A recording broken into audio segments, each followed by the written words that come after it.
ጤና ይስጥልኝ ክቡራትና ክቡራን የዩቲዩብ ቻናል ቤተሰቦች የሰዓቱን አጫጭር መረጃዎች ይዤ ቀርቤያለሁ።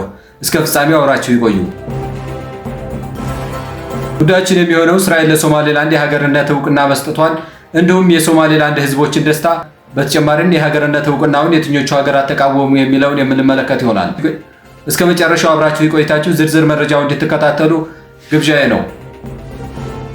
እስራኤል ለሶማሌላንድ የሀገርነት ዕውቅና በይፋ መስጠቷን አስታወቀች። የእስራኤሉ ጠቅላይ ሚኒስትር ቤንያሚን ኔታንያሁ ሀገራቸው ሶማሌላንድ ሪፐብሊክን እንደ ነፃ እና ሉዓላዊ ሀገር በይፋ መቀበሏን አስታውቀዋል። ይህም በአፍሪካ ቀንድ ውስጥ ትልቅ የዲፕሎማሲያዊ ለውጥ መሆኑ ተገልጿል። ኔታንያሁ ዛሬ ባወጡት መግለጫ እንዳስታወቁት ዕውቅናው የተረጋገጠው ከእስራኤል የውጭ ጉዳይ ሚኒስትር ጌዲዮን ሳር እና ከሶማሌላንድ ፕሬዚዳንት አብዱራህማን ሙሐመድ አብዱላሂ ጋራ በጋራ በተፈረመ የሁለትዮሽ ስምምነት አማካኝነት ነው። ጠቅላይ ሚኒስትሩ በመግለጫቸው ቀደም ሲል የአሜሪካው ፕሬዚዳንት ዶናልድ ትራምፕ አነሳሽነት የተፈረመውን የአብርሃም ስምምነት መንፈስን የተመለከተ መሆኑን ገልጸዋል። ኔታንያሁ ፕሬዚዳንት አብዱራህማንን ታሪካዊ መግለጫ ባሉት በዚህ ስምምነት ላይ እንኳን ደስ ያለዎት ያሏቸው ሲሆን ላሳዩት ቁርጠኝነትና አመራር ምስጋና አቅርበውላቸዋል። በተጨማሪም የእስራኤሉ ጠቅላይ ሚኒስትር ቤንያሚን ኔታንያሁ የሶማሌላንድን ፕሬዚዳንት በእስራኤል ይፋዊ ጉብኝት እንዲያደርጉ ግብዣ አቅርበውላቸዋል። እንደ ኔታንያሁ ገለጻ ፕሬዚዳንት አብዱራህማን በወሰዱት እርምጃ ደስታቸውን ገልጸው እስራኤል ሽብርተኝነትን በመዋጋትና ቀጠናዊ ሰላምን በማስፈን ረገድ ስለምትጫወተው ሚና ያላቸውን አድናቆትም ገልጸዋል። ጠቅላይ ሚኒስትሩ ለዚህ ሂደት መሳካት የውጭ ጉዳይ ሚኒስትሩ ጌዲዮን ሳር፣ የሙሳድ ዳይሬክተር ዴቪድ ባርኒያ እና የእስራኤል የደህንነት ተቋማት ላበረከቱት አስተዋጽኦ ዕውቅና ሰጥተዋል። ኔታንያሁ እንደገለጹት እስራኤል በግብርና፣ በጤና፣ በቴክኖሎጂና በኢኮኖሚ ዘርፎች በሚደረጉ ሰፊ ትብብሮች አማካኝነት ከሶማሌላንድ ጋር ያላትን ግንኙነት ለማስፋፋት ማቀዳቸውንም ተናግረዋል። ወደ ሁለተኛው ጉዳያችን ስንገባ የእስራኤል መንግስት ሶማሌላንድን እንደ ሀገር ዕውቅና መስጠቱን ይፋ ማድረጉን ተከትሎ በሶማሌላንድ ዋና ከተማ ሀርጌሳ ከፍተኛ የሆነ የህዝባዊ የደስታ መግለጫም ተከናውኗል።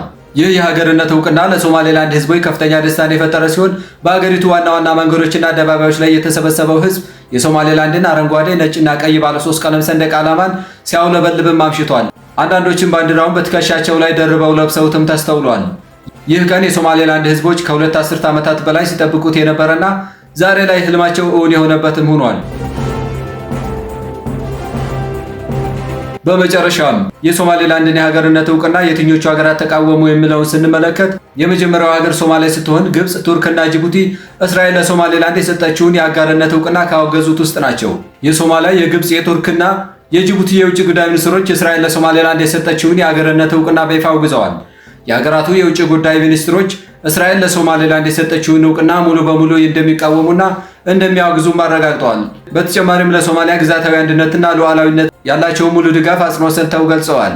ይህ የተነገረው የግብጽ የውጭ ጉዳይ ሚኒስትር ከሶማሊያ ከቱርክና ከጅቡቲ አቻቸው ጋር በስልክ ከተወያዩ በኋላ የግብጽ የውጭ ጉዳይ ሚኒስትር ባወጣው መግለጫ መሆኑን ዘጀሩሳሌም ፖስት በዘገባው አመላክቷል። ይህ የተገለጸው የእስራኤሉ ጠቅላይ ሚኒስትር ቤንያሚን ኔታንያሁ አገራቸው ሶማሌላንድ ሪፐብሊክን እንደ ነፃና ሉዓላዊነት ሀገር በይፋ መቀበሏን መግለጻቸውን ተከትሎ ነው።